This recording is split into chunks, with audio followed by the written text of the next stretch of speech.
Today we're using Bond Crafter.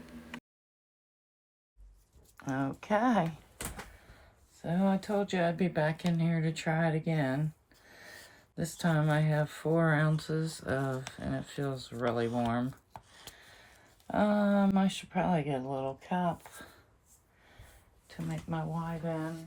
Pour these out. Ooh, they're hot.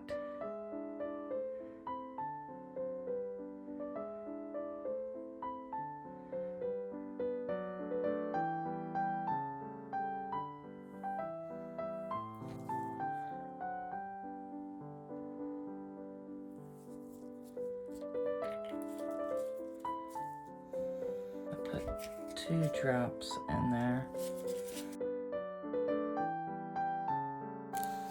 Okay, this time I'm using magenta with the red. We'll see what happens. It's sort of like the pink, huh? Or the peachy red.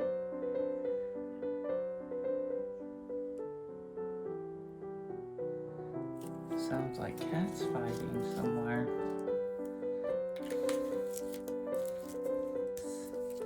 A little too.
All right, so I'm really happy with all three of these today. I hope you like them too. It's going to be my new keychain right here. And then these turned out gorgeous. Not so many blobs as the last time, and I'm happy with them. So up first was August acrylic art, and then Creations with Tanya. Their links are in the description. Thanks for watching.